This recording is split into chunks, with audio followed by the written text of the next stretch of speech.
ଜୟ ଜଗନ୍ନାଥ ସ୍ୱାଗତ କରୁଛି ଆଉ ଗୋଟିଏ ଫ୍ରେଶ୍ ବ୍ଲଗକୁ। ଆଶା କରୁଛି ସମସ୍ତେ ଭଲ ଥିବେ। କାଲି ଦେଇଥିଲି ଗଛମାନଙ୍କରେ ସାର, ସେଥିପାଇଁ ଆଜି ଟିକେ ସକାଳୁ ଉଠିଲା ପରେ ଯାଇକି ଟିକେ ତାଙ୍କୁ ଦେଖିଦେଇକି ଆସିଲି କେମିତି ଅଛନ୍ତି ବୋଲି।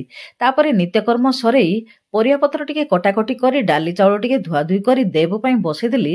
ପ୍ରଥମେ ଖେଚେଡ଼ିଟା ହେଲା ପରେ ତାକୁ ବାହାର କରି ଟିକେ ଥଣ୍ଡା କରିବା ପାଇଁ ରଖିଦେଲି।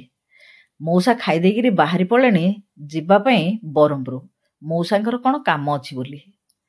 ମୁଁ ମୋର ଲୁଗାପଟା ପକେଇଥିଲି ମେସିନ୍ ଦେହରେ, ତାକୁ ଟିକେ ନେଇକି ଶୁଖେଇ ଦେଇକି ଆସିଲି। ତାପରେ ଦେବକୁ ଖୁଆଇ ମୁଁ ମଧ୍ୟ ଖାଇଦେଲି ଜଳଖିଆରେ ଆଜି ଖାଇଦେଲି ପରଟା ଆଉ କ୍ଷୀର। ଗାଁରେ ଏବେ ଏତେ ଶାଗ ବିକ୍ରି ହେଉଛି ଆଉ କୁହନ୍ତୁନି। ବଢ଼ିଆ ଶାଗ, ଫ୍ରେଶ୍ ଶାଗ ସବୁ ବିକ୍ରି ହେଉଛି। ଆଜି ମଧ୍ୟ ସେମିତି ଶାଗ ଟିକେ ଭାଜିଦେଲି। ମୁଁ ଆଜି ଆଉ ଗୋଟେ ରେସିପି ତିଆରି କରିଛି, ଆପଣମାନେ ଯଦି ହସିବେନି ତାହେଲେ କହିବି ଆଉ। ଶୁଖୁଆ ଆଉ ବଢ଼ିର ଚୁରା ତିଆରି କରିଛି, ମୁଁ ଆଉ ଗୋଟିଏ ଭିଡ଼ିଓରେ ଦେବି। ଏଇ ଭିଡ଼ିଓଟି ଏଇଠି ରଖୁଛି। ନମସ୍ତେ, ଜୟ